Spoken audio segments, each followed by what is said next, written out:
Yes, hello everyone, Kidbyers back again after a week away on the sick list. Time for highlights from the Hungarian Grand Prix, and it's funny I said that because there are really no highlights at all for this race weekend. No practice at all leading into the race. Who's that talking in the background? It might be the Hef or someone. But like I said, no practice leading into this race at all, so I just literally rocked up on the night, put a setup in, and away I went.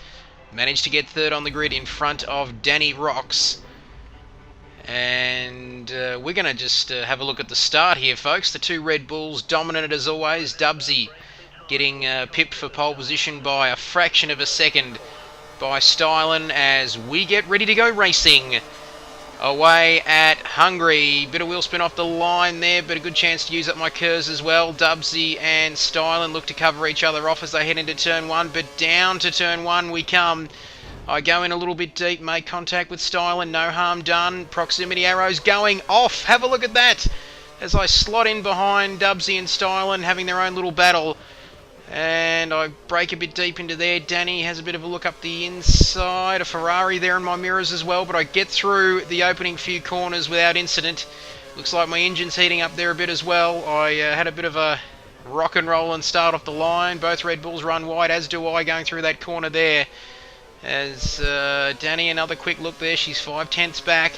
But we're going to stick with this opening lap, folks, as we go right, left. Kidbyers doesn't worry about taking the corner. Gets his first corner cutting warning. Away we go then. Stylen, bit of a hop, skip and a jump over that corner as it's Red Bull, Toro Rosso and Williams, your top four as we continue through lap one here.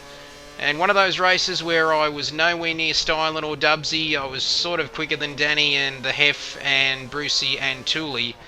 So I pretty much had third place wrapped up if I didn't, really do anything stupid and I stayed out of trouble. As we come through then lap one, out of 35, out of the last corner then, and already there's a gap of almost a second between myself and Stylen and Dubsy up front there. And Danny behind now. Lap 35. I know I've jumped ahead quite a bit. Stylen's taken the victory. I had a 3-stop race. Danny had to make an extra stop as well. But you can see that the gap 25.5 seconds back to Danny and 27 ahead to Dubsy.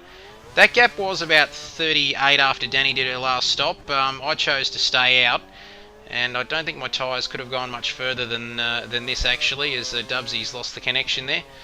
But you can see my tyres have absolutely gone off. They seem to get that little line in the middle of the tyres, don't they, when they're starting to wear quite badly. But over the line, have a look at that lap time, a 1:27, so I lost about 10 seconds to Danny on that last lap. But still enough as a Lotus flies through your screen there.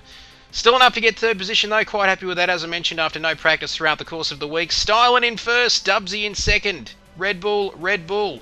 Running away with the Constructors' Championship. I think that was Danny buzzing through your screen there. Third for Kidbyers on his return after a week away sick. Danny fourth. Lotus, Ferrari.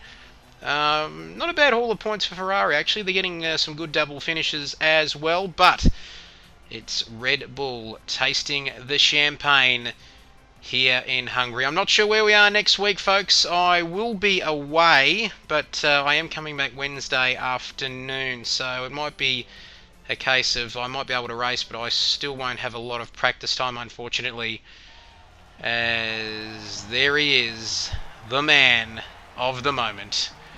What a great victory. Another one for Red Bull. Thanks for watching, folks. It's great to be back on deck, and I'll see you again next week.